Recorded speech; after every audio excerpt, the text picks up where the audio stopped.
Good afternoon. It's so nice to be here with you all today, and I am happy to be here to say a few words about Hidden Figures and a little bit about my career at NASA. And she just said on their shoulders, one of the reasons that I have named some of my presentations that I went there in 1967, 2 years before we walked on the moon. Dorothy Vaughan went there in 1943. Katherine Johnson went there in 53, and Mary Jackson went there in 51. So they were 25 and 15 years ahead of me going to work at NASA. In fact, they all had connections to my college class. Catherine's daughter was my classmate, Dorothy Vaughan's son was my classmate, Mary Jackson's niece was my classmate.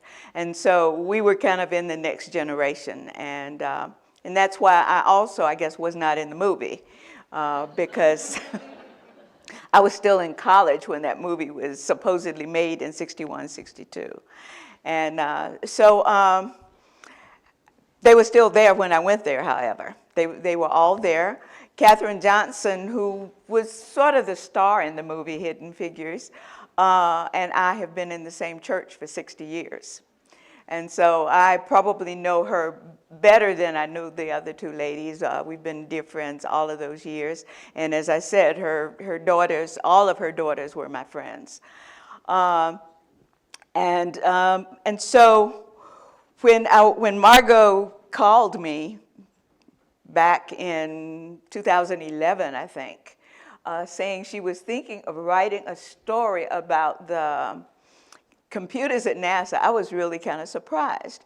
Margot Shetterly's father worked at NASA also, and I worked with him at work, not on the same projects, but you know, there were 3,000 people on the field, but I certainly knew him. Margot was living in Mexico with her husband, and they had started a couple of online magazines in Mexico, and very entrepreneurial type couple and everything.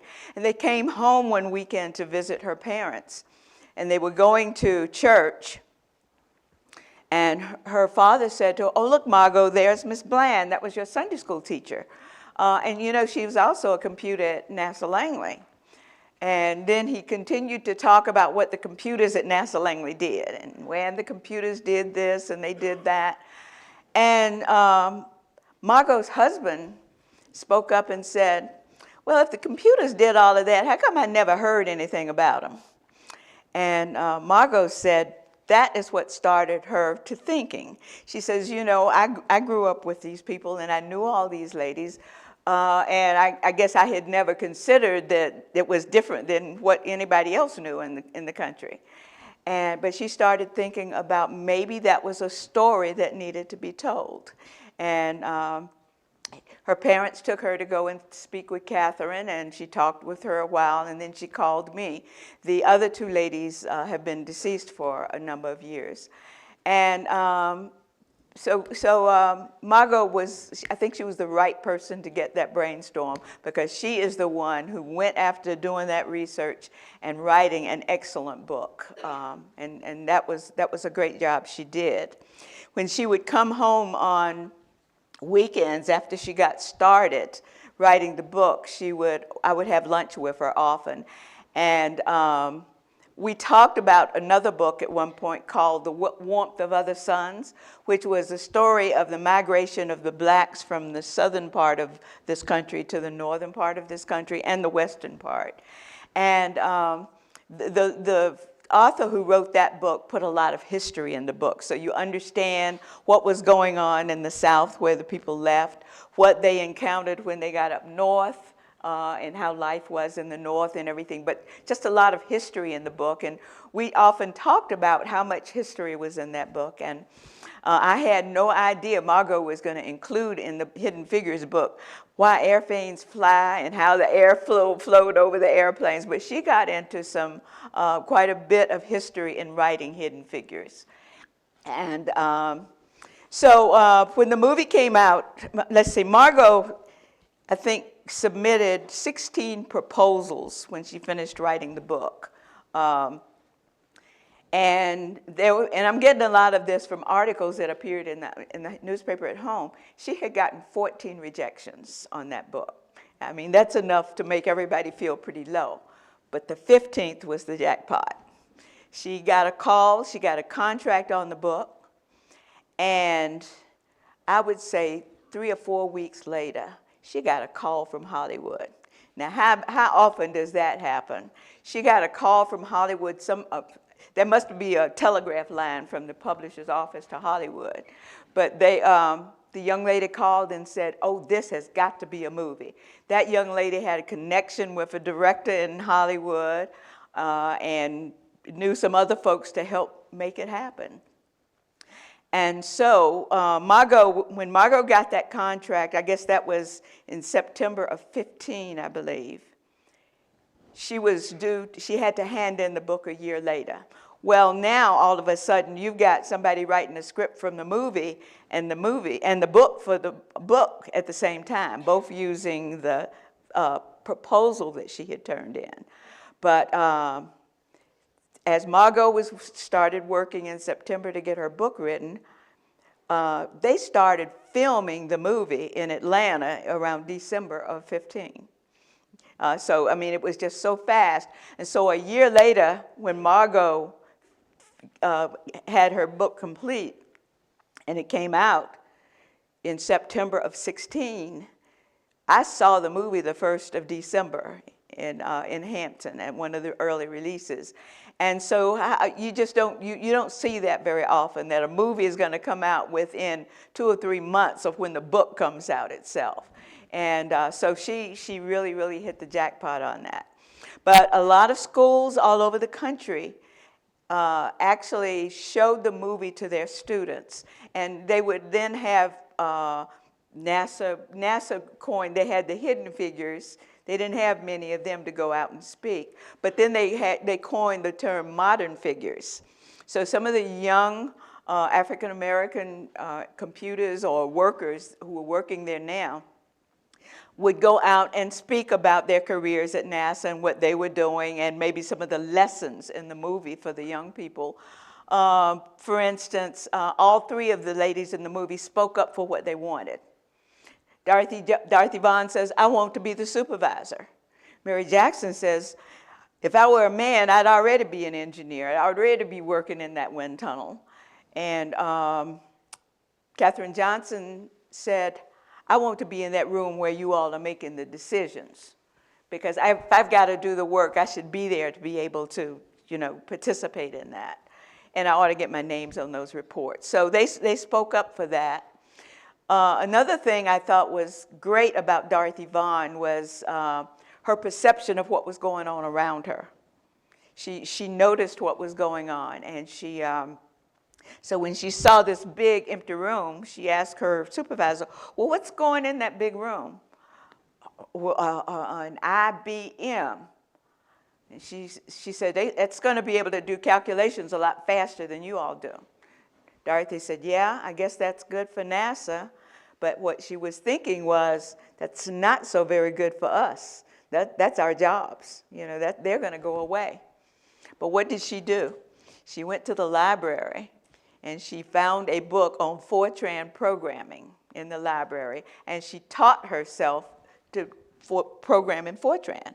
Well, first thing she had to do was teach herself how to get that IBM started.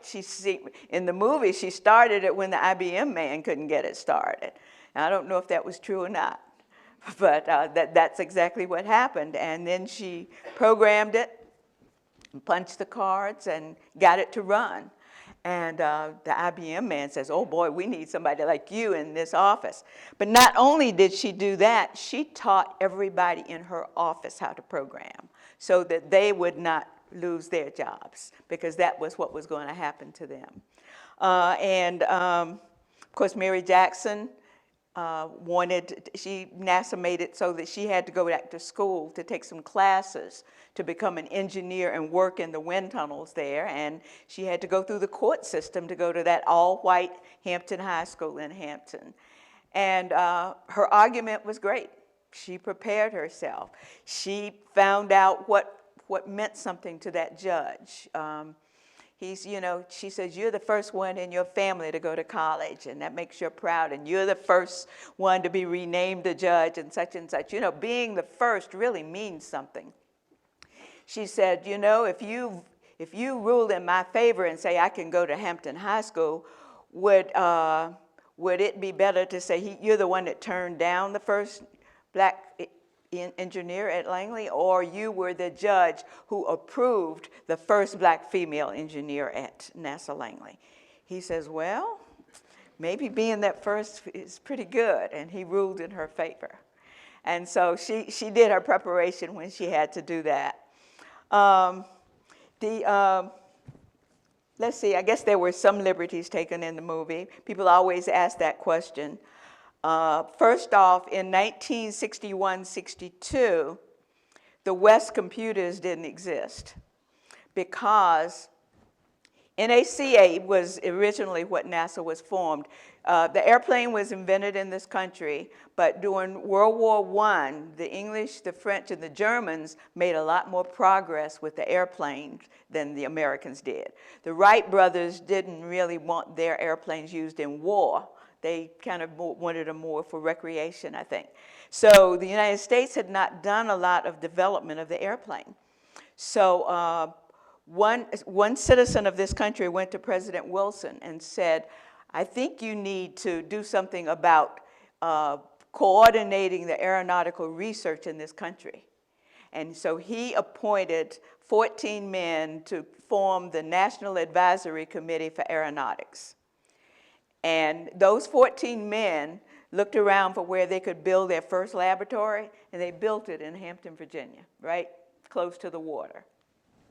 And so they started building wind tunnels there to test wings, to test engines, to test airfoil sections, and things like that. And so the plan was they would do the research on all of this, and then they would distribute their papers to the military and to the Boeings and other companies that did exist in this country. And so after all the tunnels were running and everything, and all this data started coming out, we didn't have computers then. We didn't have even the calculators. I don't know that they had any calculators because I think most of the men were using slide rules.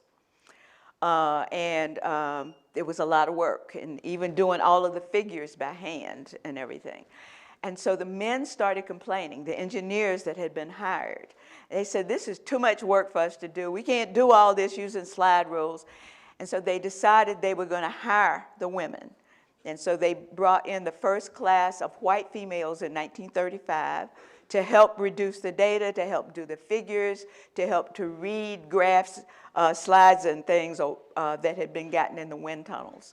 And then just before World War II, A. Philip Randolph, black union leader, went to President Roosevelt and said, I would suggest that you issue an executive order that said there would be no discrimination in the hiring in defense companies in this country. And so President Roosevelt did that, and that allowed the people at NASA to now hire black females also. So they were looking for women who were finishing college with math degrees. A lot of them had been or were preparing to be teachers. And so they came there to reduce the data, to prepare the reports and everything that could be sent out. And that's how they ended up with so many women at NASA Langley, reducing the data and the reports and everything. Let's see. How did I also know, especially Catherine and Mary Jackson, I didn't work with them at work at NASA. Catherine was over in the trajectory area. The way it worked with the West computers, they were all in one office, and engineers would bring in work for them, and lots of times they would do the work there in the office. But there were also times, especially after they found out about the quality of work of some of the ladies, that they would ask for a particular person to come to their office to work for a while if they had a heavy load of work coming up and everything. So Katherine Johnson didn't stay in the West computers very long. She was asked to join this office that she went in that ultimately, I think, worked on the trajectories and things like that. And some of the other ladies, I think Mary Jackson would have been one also, who was asked to go and work in one of the computer offices rather than staying with the segregated black computers. But, and I guess I'm digressing, because what I was getting ready to try to tell you is that with the NACA, we had the West computers. But in 1957, October the 4th, and I guess I had that,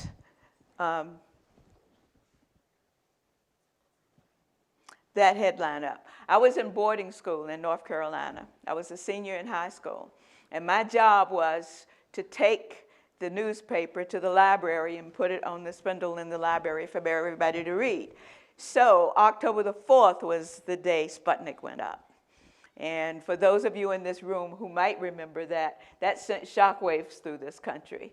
And the Soviets fires the Earth satellite into space. It's circling the globe at 18,000 miles an hour, and it's been over us 4 times in the last 24 hours. When I was a child, we used to do drills and hide under our seats and everything because we were afraid that the Soviets were going to drop bombs on us. And so to have these people up there flying, seeing that they could drop something, just frightened us all to death. So shock waves went through our school system.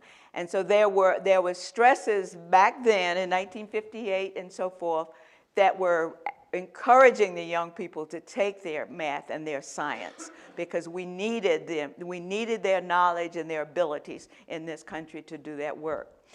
So NACA went away in 1958 when NASA was born and the West computers were gone. They no longer had segregated computer sections.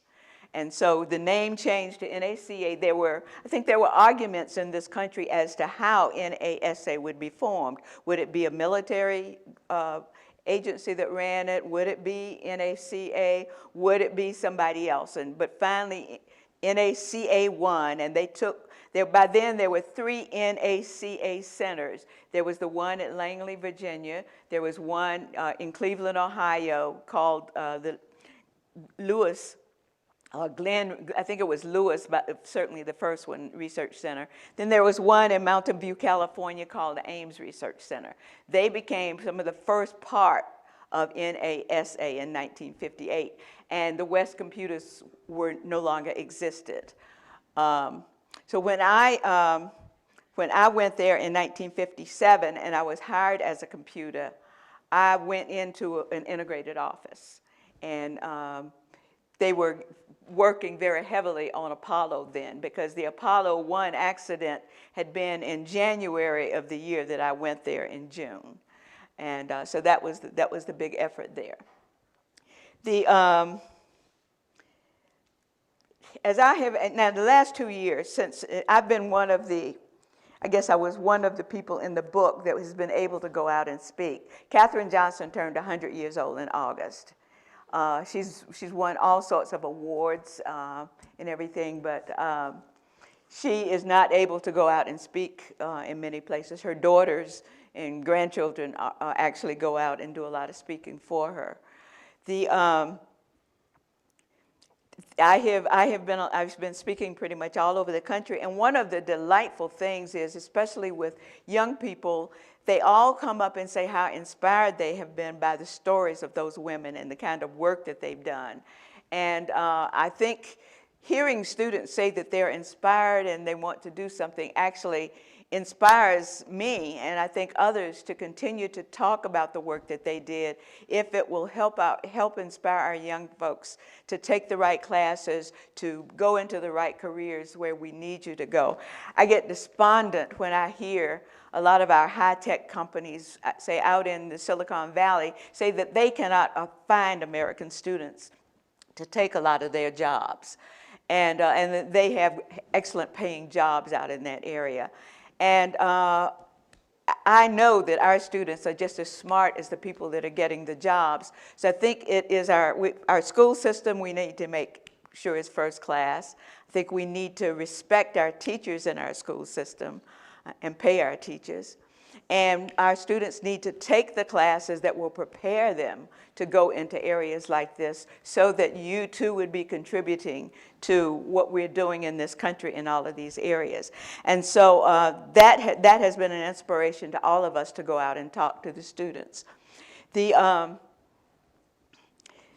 I go out and talk to especially some of the younger ones, I have a formula that I very often talk with them about how I got to NASA, because I didn't go straight there. I'm from North Carolina. I grew up in a small town right outside of Charlotte. And they didn't offer a lot of higher math classes in that area. I liked helping my dad with the car and things like that. Mother said, she gave me a doll when I was 5 years old, a talking doll, and she said I didn't play with the doll very much. I cut her open to see why she talked. So I think I had that curiosity there as a child. But so I went to high school in my hometown at first and took algebra and everything, and then I went to boarding school. I was in boarding school and that was a high school in Asheville, North Carolina. And in Asheville, the only math class that they had that I could take was plane geometry. Well, when I walked in that class, I absolutely fell in love with math. The teacher was great. I loved the class itself, and I loved how lots of the problems kind of related those equations and the answers to the real world. I found that really interested me. And so I decided right then, I had been thinking about medicine before that, but I decided right then I want to be a mathematician, you know. And so I went off, after 2 years, I went off to Virginia to college, saying I'm going to be a mathematician. And all the students that I ran into from New York and Washington and even the Tidewater area who were coming there to be mathematicians had trigonometry and calculus and analytical geometry, and I had plane geometry. So I said, you know, I guess I'll just have to start where I am and learn it. That's the only thing I know. But then my dad wrote me, and he said, well, Christine, in 1958, I don't know that there are a lot of mathematician jobs for an African-American female.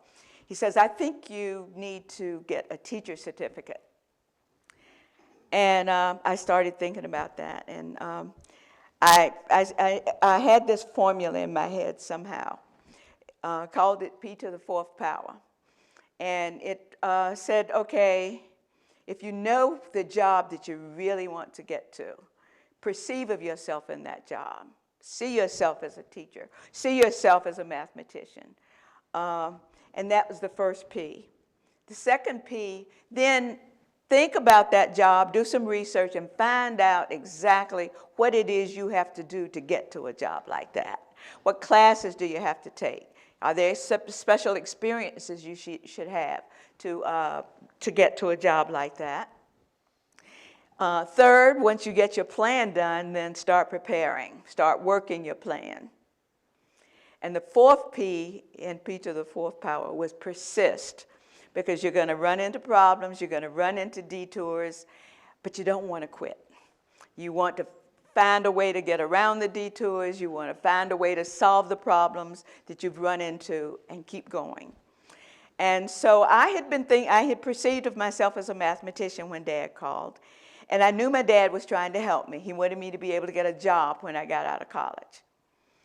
And so I said, okay, what I'm going to do is go after the teacher certificate. I would major in math and minor in physics. I love the physical sciences much better than the biological sciences. And then I would take all of the electives that I earned during those 4 years. I would use all of my electives in the other higher level math classes that were not required for me to be a high school math teacher, but were required to be a mathematician. And so that was my plan. So I continued along that plan while I was in college, and my senior year, I actually had to end up taking 2 math classes at the same time because I didn't take one that I needed to graduate in education my sophomore year. I said, oh gosh, what am I going to do now? The 2 classes were a modern geometry class that I needed for education and an advanced calculus class that I wanted for this higher math class. So I went to the school registrar and I said, can I take both of those classes at the same time? And they allowed me to do it. I attended the calculus class and I read for the geometry and only went to class when I had an exam. So I graduated that year with my teacher's certificate in math and physics, and I had 24 hours of higher level math classes that weren't required for me to graduate in education. So I went off to teach. The first school I went to, as soon as I got there, the other teachers came up to me and said, hey, we drive up to Virginia State College on Saturdays to take these in-service classes. Would you like to go? And I said, yeah, that would be great. So we went up, we registered for the class, and that year I took another higher level math class, and the head of the math department there at Virginia State taught that class. A couple of years later, I had moved to another job, which was about 80 miles from Virginia State, but I was the one who went to the teachers there and said, hey, they teach these classes at Virginia State gratis, helping us, and would you all like to join us and go up?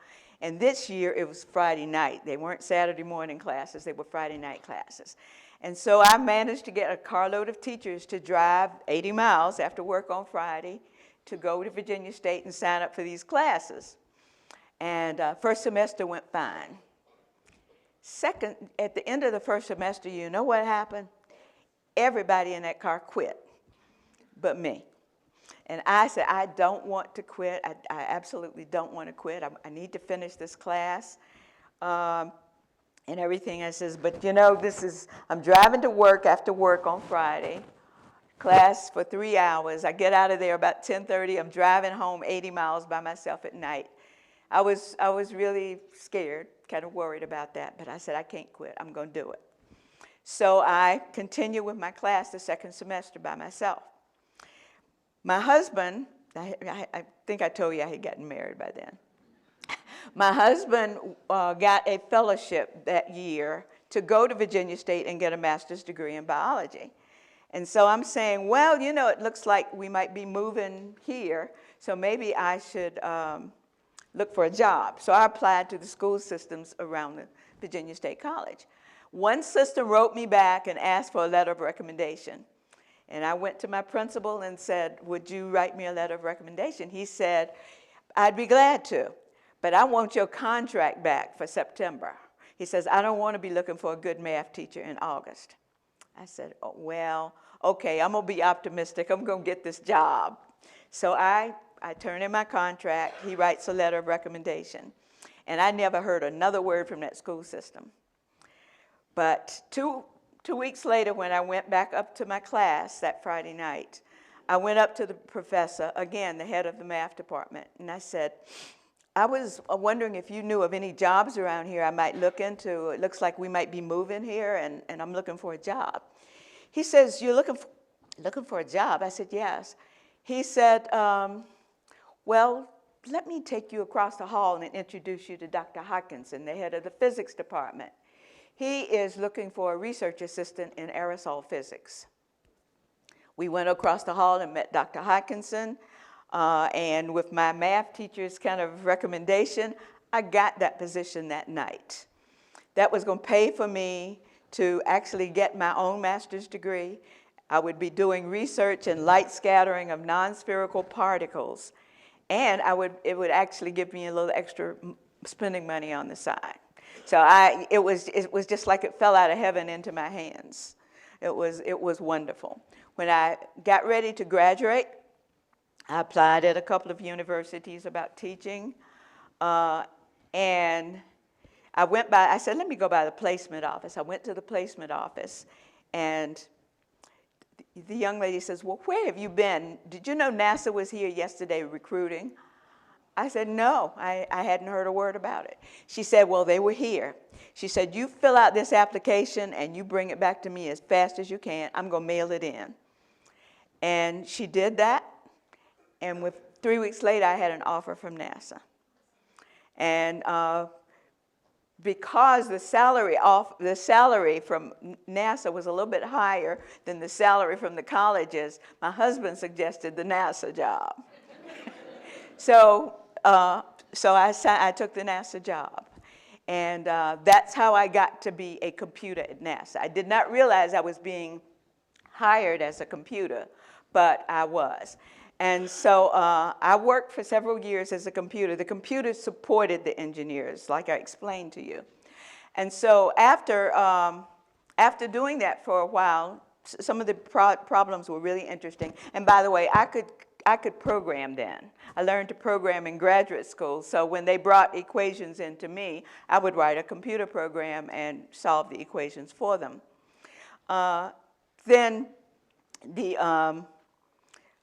I said in somebody's presence, I said, you know, the equations they bring are just like the equations I did in graduate school, but I guess that's because they're engineers and I'm a mathematician. And somebody says, oh, well, several of the young men have math degrees and not engineering degrees. I said, oh, is that right? Well, that's what I want to do.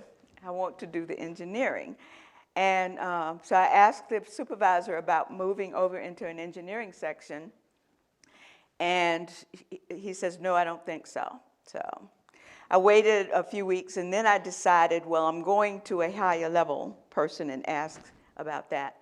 So I went to a director, and I said, I'd like to know why, if a male and a female come here with the same background in mathematics, why the assignment of jobs is so different. You put the women in the computer offices where they support the engineers, they don't give talks, they don't write papers, and they don't get promoted. You put the men in the engineering sections where they are given an area to work on and research. They do their own research, they give talks on it, they write papers, and they get promoted. And he said to me, you know, nobody's ever asked that question before. I said, well, I'm asking it now. And again, I left after a little bit more conversation and went back to my office, and in about 2 or 3 weeks, I got promoted and I got transferred and into an engineering section. That was 1972, and it was the United States, the Russians, and the English and French were all at that time, the year before at least, been planning to build a supersonic transport. And as part of the United States plan to build a supersonic transport, they did some supersonic flight tests over Chicago and Oklahoma City. And they had to have phone banks of people answering the phones with the people who were complaining about the sonic boom that occurred when those airplanes were flying across those cities. By the way, the first successful supersonic flight was 1947. And so when the United States canceled their SST program because of the sonic boom, they passed a law that there would be no commercial supersonic flight over the continental United States. And that is where it is today. The law is still on the books. You might see some military planes flying supersonically, but you don't see commercial planes. When the Concorde was built and flew in, it originally would fly from Washington down to Houston. They would have to fly subsonically when they did that, because they could not fly supersonically. There are also laws in the other countries around the globe about supersonic flight. So the Concorde, everybody says, was a magnificent airplane, but it was economically a failure because it didn't have many routes to fly. They had to be over water. And so primarily their routes were from Paris and London to Washington and New York. And so NASA had said, we need to start doing some work over maybe how to reduce the sonic boom. And that's what I was assigned to. And I won't go into the details exactly of how we did it, but we wanted to design the airplane differently. And a couple of these charts flow. That is a sonic boom, by the way. And when I talk to students in schools, I will explain a sonic boom by talking about the pressure in this room and the pressure on your ear, the pressure level on your eardrums. If I were to blow up a balloon and blow it up to this size, I'm putting more molecules in the balloon. The air pressure in the balloon is higher than the air pressure in this room. So when I stick a pin in that balloon, there is a shock wave set up. And this shock wave means that you're going to get an instantaneous jump in pressure right at the edge of that, what's inside that balloon and what's out here. And so that shock wave travels out all over this room in all directions at the speed of sound, which at sea level is 760 miles an hour. And so when it hits your ear, when that shock wave hits your ear, you hear that balloon pop. This is an airplane going supersonically. You get big shock wave. You get shock waves off the nose of the airplane. You'll get some off the wing, the engines, from different portions of this airplane. There are molecules in that area that move out of the way of the airplane. And all these disturbances in here travel at the speed of sound in these spheres. And so you end up with these edges of this cone on the nose of the airplane actually containing all the disturbances that have been generated by this airplane. And so you have this cone traveling with that airplane wherever it goes. If this airplane is at 45,000 feet, this cone goes all the way to the ground. And it intersects the ground, shown here by the dark green area. And if you were standing here, some people in this room have heard sonic booms, right? Yeah, and when you go out and look, you can't look straight up. You have to look over here somewhere because the airplane is way down there by the time that cone hits the ground. So if you're standing in this light green area, you have the normal pressure on your ears. But as that airplane moves, it is drawing this intersection over you. And when that intersection goes over you, you have a higher pressure. All of the air in here is higher pressure than the air outside. And so when that higher pressure area comes over you, that's the sonic boom. And the shock level of the sonic boom is the change in pressure. How much that pressure changes depends on how loud it is. Especially outside. If you're inside of a house, there are other dynamics in there on what would rattle your house inside of a sonic boom. But that's what a sonic boom is, and that's what caused the law to be changed. And so the theory, what we came up with is we're going to have to design the airplanes differently. Most of the military airplanes that flew supersonically had an equivalent area that looked like the top curve. And I was given a project of writing a computer program to come up with an equivalent area that was supposed to minimize the sonic boom, the lower curve that you see here. And so I worked on this had been worked on by professors at Cornell, at Princeton, at a lot of universities around, and they started working on them a long time before I got into the area. And so we started, once the code started running, we started designing models to match that sonic boom. So it was a long iterative process. We'd have to design the fuselage and the wings and everything, and then calculate the equivalent area of that airplane and compare it to the equivalent area we were trying to match. And we would iterate on that. We had codes in the branch that would calculate how much lift the wings would generate, how much volume this took up and everything. And of course, the lift comes primarily from the wing, and it is what holds an airplane up when it's flying. And so we worked on that, and once we got them to match the curves, we had the models built. That model, I think, was maybe 8 or 9 inches long, and it was made out of stainless steel, and it cost about $6,000 or $7,000 because it had to be built perfectly. All the thicknesses had to be exact. All of the dimensions had to be exact. There's that one was built for Mach 2. And Mach 2 means twice the speed of sound. That would be the design speed of that airplane. And Mach is a person's name who discovered some of the unusual things that happen when you're flying around the speed of sound in the atmosphere. And in the background there is the supersonic wind tunnel at Langley, which is 4 feet by 4 feet. And a wind tunnel is, for instance, in this room, it's big, like a big tube going all the way around the room with a compressor at one end, which drives the air inside that tube at your design speed. So it would drive the air at Mach 2.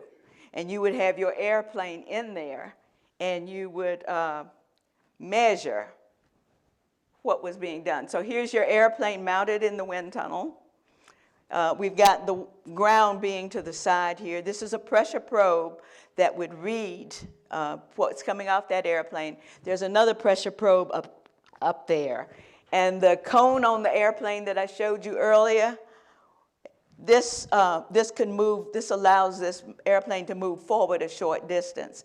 And when it moves to the forward element, this cone is inside, this probe is inside the cone. This probe out there is outside the cone. And that is how you get the difference in the pressures there. So we started doing lots of tests. And then somebody says, okay, we thought it was successful. They says, well, we need a flight test. So in 2002, we borrowed 2 F-5s from the Air Force and put panels on one of the F-5s to make the equivalent area match that equivalent area we were trying to match. And here we see one F-5 like it flies normally. This is the modified F-5, which was the sonic boom demonstrator. This is an F-15, which was reading the signals that were coming off of this airplane. And the day that they did this test, you could hear the shouts in the control room because it was a successful test.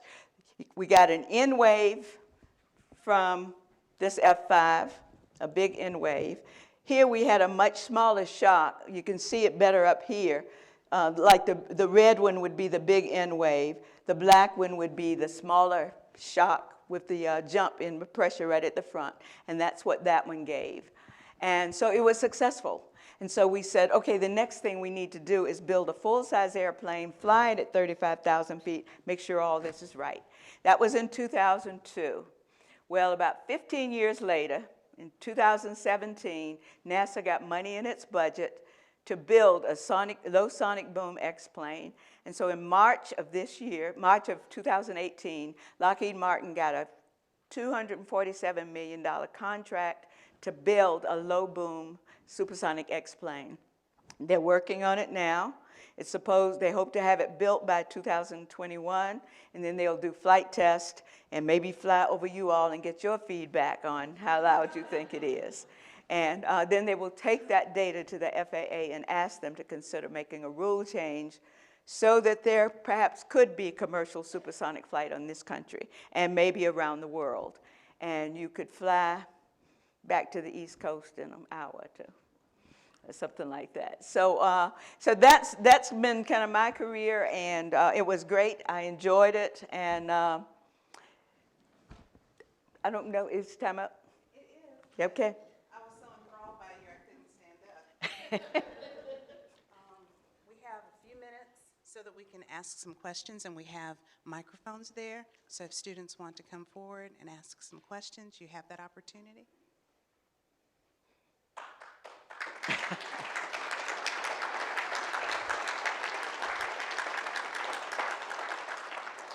Thank you very much. Are you sure you don't want to have you have questions? You can go to the mic. You can go to the mic. It's right behind you. Oh, okay. Yeah. You can come down too. You can wait, and you can go next. Is this too loud? Huh? Is this too loud? No. I'm a math teacher. Uh-huh. The question concerns calculational proficiency in low-level math courses. What's your take? Calculation proficiency? You mean what the students demonstrate? Via the calculator between their ears. Via the calculator between their ears. Okay, well, I haven't been in the classroom teaching for a long time, but I do believe that our students need to,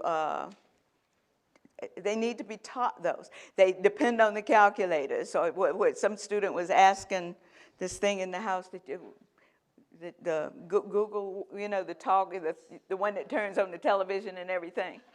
What's 5 minus 2? Yeah, using him to do your homework. But no, I think our students need to learn those things. And then, you know, once they know the mechanics of the multiplication tables and things like that, it's fine when you have higher level calculations to use the calculators to do that. But they need to understand the basics.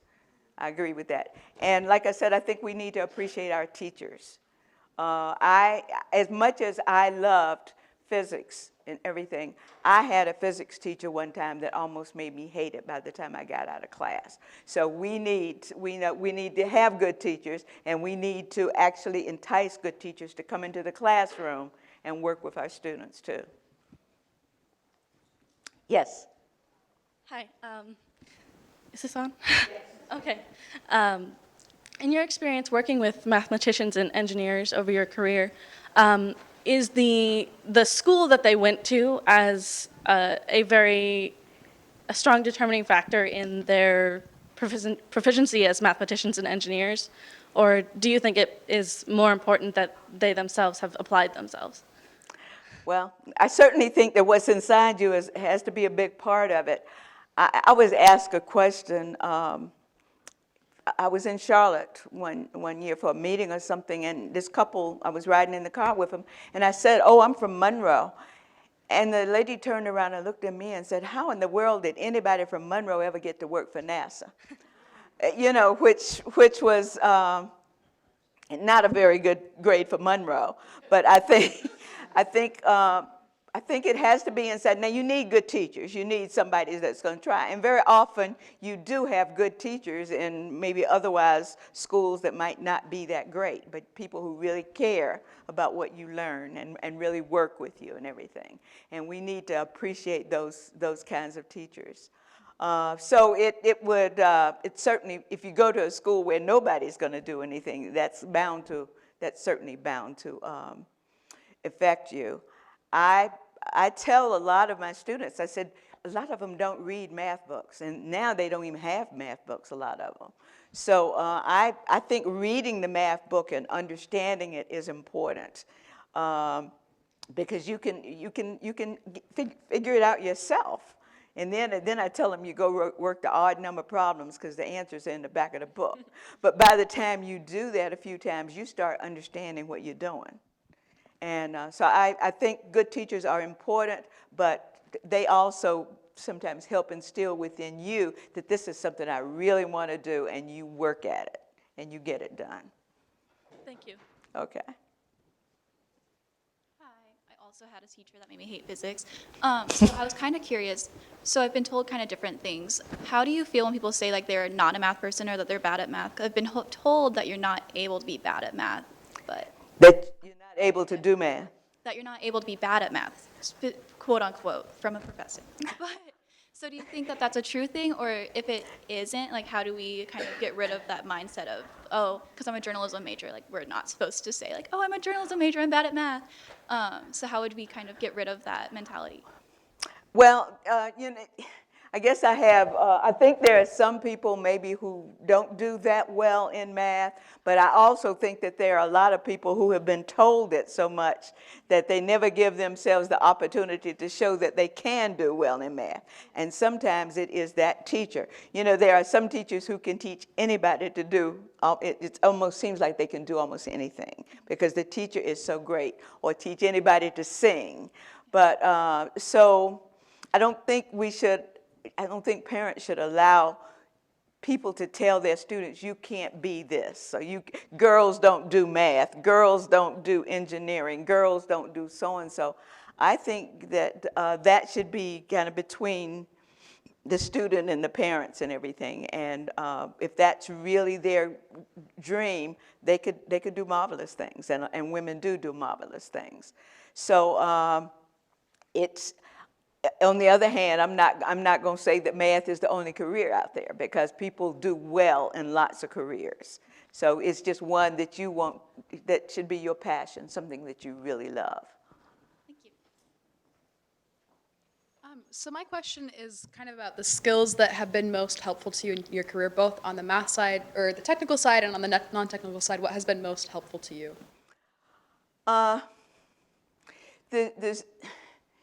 The skills, let's see. I think what he talked about, learning things and reading and just digging in when I want to learn something, sit there and focus on it until I begin to understand it and dig into that. I think that's been helpful. My mother told me early on that I didn't talk enough. My mother was a big talker. And she said, you've got to learn how to talk to people. She gave me a conversation course to learn how to talk to people. If I walk into a room, how do I talk to these people and walk up and introduce myself and just kind of interface with people and everything. So she pushed me to do that. And I guess I'm still kind of quiet, but sometimes I talk too much, too. So focus, studying until I get something. And when I had something that I was really digging out, I'd go to the library and go through lots of books to sometimes find a book that explained it to me a little differently than another book. And I get it from this other book. So, I would try to find a way around the problem. If I had any difficulties. So I think you've got to be willing to put in that time and talk to people too. Sometimes people will help you.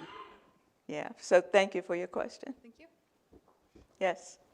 So, as a woman in mathematics, what was the best piece of advice someone ever gave you that really impacted your career?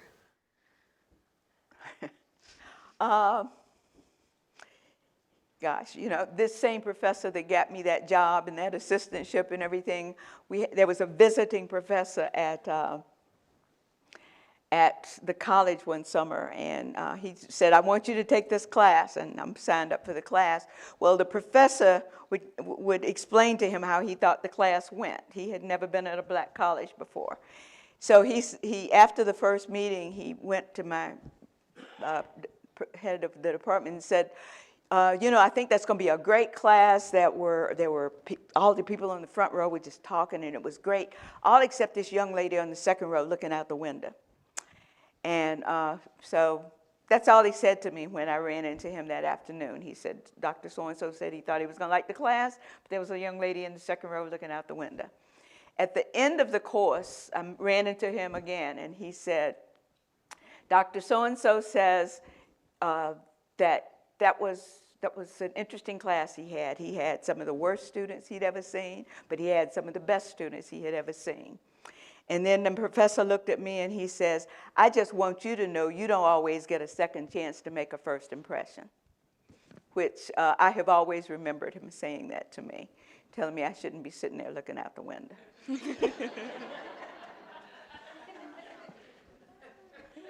Yeah. I did well in the class. Yeah, you have, and like I said, studying. And when I'm studying, if it's all quiet around me and the phones aren't ringing and nobody's knocking on the door and everything, I can get myself in a zone where I think I actually study better, and remember things better and have more, gosh, that's it, kind of moments, because I'm in a zone. Some people tell me my eyes kind of glaze when I'm in that zone too. But I think it helps me. And I've even gotten up out of the bed at night half asleep with a dream of how to solve a problem too. And wrote it down before I forgot it. Yeah. Okay. Thank you. You're quite welcome. All right, I think we're pretty much at the end of your time. We only had you until 2:30, and it's like 2:29 at this moment. I want to stop and thank everyone for coming, but let's give her another round of applause. Thank you.